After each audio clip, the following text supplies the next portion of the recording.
Welcome to World 11 News Channel. As an anguished mother who abandons the New York art scene for a forest full of California redwoods, Idina Menzel's Jessie is attempting the impossible. She's trying to outrun her grief. But with her Broadway return, Menzel herself is striving towards a goal she has already proven capable of, time and time again, seizing the spotlight and blowing the crowd away with a powerhouse performance. Upon hearing Drive, the opening number of Redwood, theatergoers can be forgiven for wondering if either objective will be accomplished.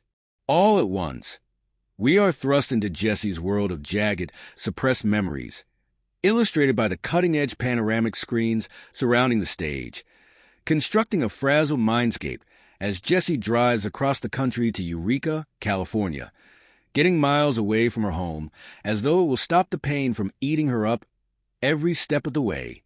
Meanwhile, the song itself is just as jagged, just as uneven, never quite giving Menzel the room to breathe, let alone belt. But though Redwood stumbles into its start, it's not long before the show and its protagonists find their footing in a dazzling forest with ancient, resilient trees towering above. All at once, the world opens up. Jessie finds her escape, and the show presents stunning panoramic forest vistas. It's the perfect site for her to bury herself in distractions, ignoring a recent loss and desperate calls from her reasonably frustrated wife, Mel daughter Aziza. And for Menzel, the power ballad-heavy musical quickly proves itself the perfect vehicle to showcase her stunning vocals. Soon, Jessie forces her way into the lives and work of two conservationists, old-school hippie with an open heart Finn, a charming Michael Park, and a much tougher nut to crack, the guarded and impatient Becca, a scene-stealing Kalia Wilcoxon, whose passion is focused solely on protecting the forest, leaving no room for Jessie's distracting rambles. The musical, helmed by Tony Award nominee Tina Landau with music by Kate Diaz and lyrics by both, begins in earnest as our anxious motor mouth Jessie forges a relationship with the environment around her, determined to climb one of the massive sequoias. Throughout, scenic designer Jason Artizone West and media designer Hannah S. Kim combine their talents to immersive effect, bringing the colors and textures of the forest to life, dissolving the bounds of the theater as we join Jessie in nature. However, the show is saddled with songs that don't quite stick. The score itself is a swelling success, but too often the story slows to a halt as the first few notes of the next ballad trickle in. Menzel's solos in particular are indistinguishable, beginning to meld together, in large part because they share a purpose. Jessie has more than one cathartic moment in a tree, so when the time comes for the story's actual emotional peak, it's deeply underwhelming. We've seen and heard it all already, but then, the secret weapon that Redwood has under its belt is that none of this matters when the force that is Idina Menzel takes center stage. It's near impossible to see a song's flaws when Menzel's signature belt is the mode of delivery. The narrative essentially ceases to exist when her vibrant vocals are resounding through the theater, while the projections unfold and expand, allowing us to collapse into them. It's astounding, assuming you aren't prone to motion sickness, but even then, just shut your eyes and let Menzel carry you through. The emotional heavy lifting falls to Wilcoxon and Zachary Noah Pizaire, filling a multi-man position, who effortlessly deliver.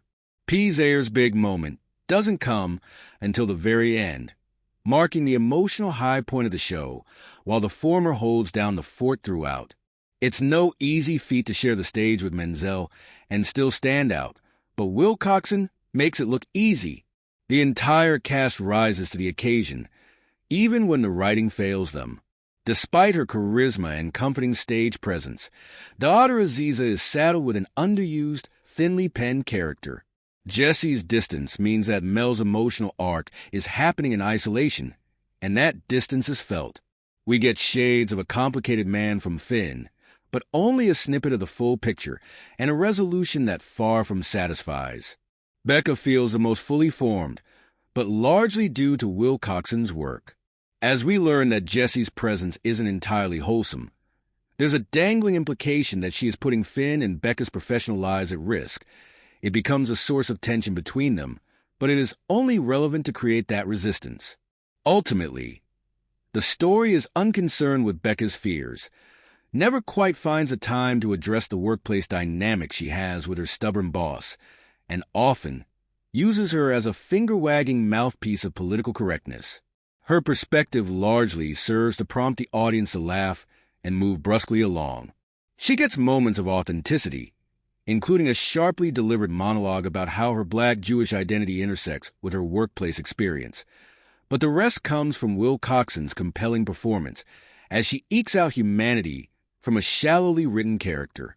In the end, Redwood's resolution to Jesse's healing journey feels abrupt, a consequence of too many underdeveloped characters. Pizza nails the emotional penultimate number, and almost instantly, it's time for that obligatory standing ovation. Though it doesn't rise to the towering heights of the trees it so lovingly depicts, Redwood is impressive all the same. The stagecraft, performances, and the visuals will last, and no doubt offer a roadmap for future projection-heavy productions. It's a dazzling vehicle for Menzel, a staunch reminder of how powerful her voice is, even when she's dangling from a harness, as well as a memorable feature for the rest of its 5-person cast, especially since they managed to make an impression with a powerhouse like Menzel standing inches away. Grade B.